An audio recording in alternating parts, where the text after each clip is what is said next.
Maintenant qu'on a vu ensemble, ben voilà, c'est quelques points sur la patience qu'il va falloir avoir, sur la volonté qu'il faut avoir derrière, etc. Sur la levée des doutes qu'on a très généralement lorsqu'on entame sa reconquête amoureuse ou même que ça fait un bout de temps qu'on est dedans. Je vais vous raconter aujourd'hui une histoire parce que j'aimerais que dans ces podcasts, je vous raconte un tas d'histoires que j'ai rencontrées, que j'ai vues. Souvent en formation, ben, j'ai pas trop le temps parce que j'essaye d'arriver en 1 heure ou en 1 heure et demie, d'être au plus court, au plus bref et au plus efficace sur ces formations. Là, on a un peu plus de temps pour papoter, donc je vais vous raconter des histoires. Peut-être que dans certaines d'entre vous, vous allez vous reconnaître, peut-être que d'autres seront un peu plus éloignés, mais en tout cas, je vais quand même vous les raconter. Donc, j'ai reçu hier un homme qui m'a dit j'essaie de récupérer ma femme, on a ensemble 2 enfants, et je fais tout pour que ça remarche ensemble, parce que forcément, je suis très très amoureux d'elle. On a eu des enfants, c'est quand même pas rien, et j'aimerais qu'elle me donne une seconde chance. Ça va faire 3-4 mois qu'on s'est séparés, et à chaque fois que je vais la voir, elle me reproche un tas de choses, mais elle me reproche beaucoup de choses, et j'arrive pas à savoir exactement qu'est-ce que j'ai fait de mal là-dedans, parce que finalement, ça me semble très flou. La seule chose qui est claire pour moi, c'est que du jour au lendemain, elle est partie. Et après ça, quand j'essaie de savoir précisément le détail du pourquoi, eh ben elle me répond des choses, elle me reproche certaines choses, mais ça reste toujours un petit peu vague. Il me dit donc il continue son histoire, il me raconte par rapport à ça, ce que je fais, c'est que j'essaye de revoir avec elle tous les points du passé, on revoit ensemble qu'est-ce que j'ai mal fait, qu'est-ce que j'ai bien fait, et j'essaye d'argumenter pour lui expliquer que voilà, je suis aujourd'hui l'homme qu'il lui faut, je suis l'homme parfait, et c'est comme ça, c'est pour ça qu'il faut se mettre ensemble, et j'essaye surtout de m'excuser de toutes les choses que j'ai mal fait précédemment. Et il se rend compte bizarrement que ça marche pas. Et ça va faire 3-4 mois qu'il a entamé sa reconquête amoureuse, ça fait également 3-4 mois qu'ils se sont séparés. Ils se voient très régulièrement parce qu'ils ont les 2 enfants, donc ça veut dire qu'il va très souvent chez lui et réciproquement, sa femme vient très souvent dans son nouvel appartement. Et aujourd'hui, lorsqu'il revient sur tout ce passé, ça ne fonctionne pas. Alors comme vous l'avez sûrement lu sur le site, il existe les notions d'interdit, et on dit très souvent qu'il ne faut surtout pas essayer d'expliquer, de négocier, etc. dans la reconquête amoureuse, que la reconquête amoureuse finalement c'est basé sur d'autres choses, sur du ressenti, sur des choses qui sont un peu plus émotionnelles. Dans ce cas-là, après avoir discuté avec lui pendant quelque chose comme une demi-heure, je réalise qu'en fait il ne connaît pas du tout la raison de sa rupture amoureuse. Il y a quelque chose qui est vraiment pas clair derrière tout ça. Il me dit voilà, elle me reproche de trop travailler, elle me reproche de ne pas être assez souvent là à la maison, etc. Mais au final, je réalise bien que ça ne peut pas être ça les causes de la rupture, parce que lorsqu'on est une femme, qu'on a 2 enfants avec son mari, qu'on a à peu près la trentaine, etc., et qu'on se quitte, c'est pas juste sur un coup de tête, c'est pas juste sur une excuse du genre voilà, tu travaillais un peu trop le soir, bizarrement je t'en ai jamais parlé avant, et maintenant finalement je décide que je te quitte. Non, c'est pas comme ça que ça marche. Donc par rapport à tout ça, comme il connaissait pas les raisons de la rupture, il a essayé de se justifier. Donc il est revenu vers elle, il lui a dit écoute ma chérie, voilà, j'ai trop travaillé précédemment, ce que j'ai essayé de faire c'est que je me suis mis en 4/5e, du coup je travaille un peu moins, ce que je vais essayer de faire aussi c'est que je vais plus m'occuper de vous, etc. Et finalement quand tu me reprochais tout ça, c'est vrai que le soir je rentrais tard à la maison, mais ça va vraiment changer pour moi, et demain est un autre jour, et par rapport à tout ça, je vais changer. Malheureusement, sa reconquête n'avance pas. Il va voir sa femme, elle lui dit que... Elle lui reproche des petites broutilles, ça n'avance vraiment pas. Il revient sur le passé, ils se réexpliquent ensemble qu'est-ce qui a été, qu'est-ce qui n'a pas été, et sa femme reste complètement bloquée là-dessus. Alors je me suis installé tranquillement, je vous préviens, des fois il y a mon téléphone qui sonne, je me suis installé avec une tasse de café, le téléphone qui est pas très loin, et on papote comme si on était dans la même salle et que je vous racontais ma vie. Tout ça pour vous dire dans cette histoire que voilà, il est complètement coincé, il n'arrive pas à savoir quelle est la chose vraiment grave qu'il a faite, pourquoi est-ce que ça n'a pas été, et comment faire pour arranger tout ça. Et je lui ai expliqué la chose suivante, et on va voir si on est tous bien d'accord ensemble. Je lui ai dit voilà, est-ce que la chose que tu as promise à ta femme au tout début de votre relation, est-ce que c'est la chose que, au bout de toutes ces années de couple, vous retrouvez aujourd'hui? C'est-à-dire, est-ce que la promesse que tu lui as faite dans votre couple, elle est toujours gardée? Vous savez, c'est un peu comme s'il y avait un bateau en mer, qui avait une espèce de lumière au loin, et que, dans le couple, on disait voilà, dans les années à venir, on va aller dans cette direction. Notre bateau, qui est notre famille, va aller dans cette direction. Je lui ai dit, est-ce que là-dedans, tu t'es pas un peu perdu? Est-ce qu'il n'y a pas une promesse que tu as faite au début de ton histoire, et qu'aujourd'hui, elle n'est plus présente? Alors, il m'a dit oui, c'est vrai en effet, quand je suis sorti avec elle au tout début, on se voyait bien habiter dans une grande maison, etc., avec nos enfants, se développer notre famille. Et c'est vrai qu'aujourd'hui, je suis pas mal accaparé par mon travail, et c'est vrai que ça se passe pas vraiment comme prévu financièrement, etc. Je lui ai dit voilà, écoute, il y a une chose qui est très claire là-dedans. Lorsqu'un homme fait l'amour à une femme, la seule chose à laquelle ils pensent souvent, c'est prendre du plaisir physique, c'est-à-dire s'amuser, faire l'amour comme des fous, etc. Ça s'arrête juste là. En termes de responsabilité, lorsqu'une femme fait l'amour, elle, c'est complètement différent. Lorsqu'une femme fait l'amour, il se peut très bien que l'un des spermatozoïdes vienne ovuler sur... Alors, j'y connais rien du tout, faire un ovule dans le vagin, que le tout se développe et qu'au final, elle soit enceinte. Donc, en termes de responsabilité, on n'est pas dans les mêmes registres. Pour l'homme, c'est juste s'amuser, etc., sans forcément penser au lendemain.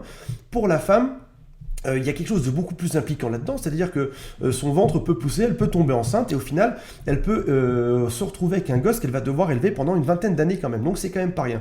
Ce qui veut dire derrière ça, si je repars sur quelques clichés qui sont quand même un peu teintés de vérité, c'est que du temps des hommes préhistoriques, lorsqu'une femme tombait enceinte, eh ben, elle devait s'assurer que l'homme était capable de veiller sur la famille, de pouvoir ramener de la bouffe à la maison, de pouvoir veiller sur les enfants et de la protéger.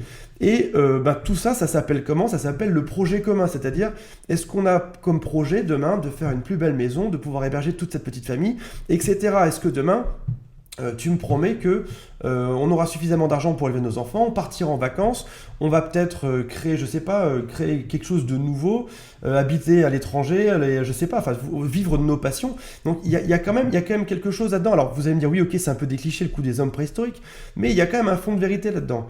L'homme a quand même à charge là-dedans de devoir surveiller les objectifs, de devoir les poser dès le départ et de pouvoir assurer l'ensemble et l'intégralité de la famille. Il doit pouvoir assumer sa famille, assurer les besoins financiers, être présent, être solide, etc.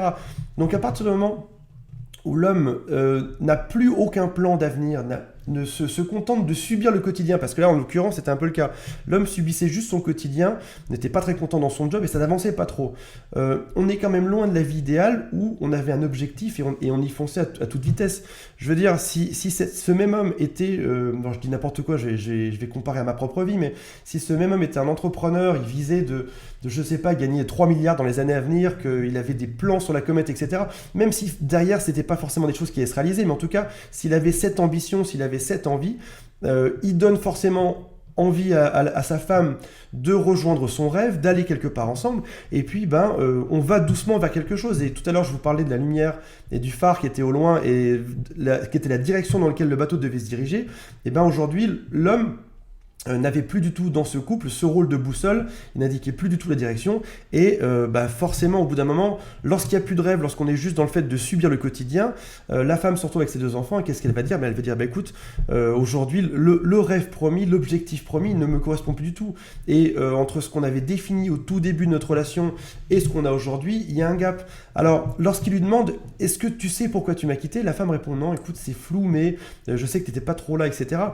Derrière ça s'explique totalement par le fait que on n'est plus dans le même rêve de vie qu'au début. Et lorsqu'on a un rêve de vie au tout début d'une relation, lorsqu'on avance dans cette relation et qu'après ça, ce rêve s'efface parce que on a des contraintes professionnelles, parce qu'on a des contraintes personnelles, parce que voilà, la vie, ça peut être des fois des maladies, des problèmes de chômage, etc. Des fois, on perd un peu ce rêve de vue. Et dans ce genre de situation, lorsqu'on revient simplement parler à notre femme ou à notre homme dans le couple et qu'on se contente d'analyser le passé en disant oui mais là lorsque tu m'as reproché à l'époque de trop travailler finalement je travaillais pas trop, etc. Aujourd'hui c'est même plus la question.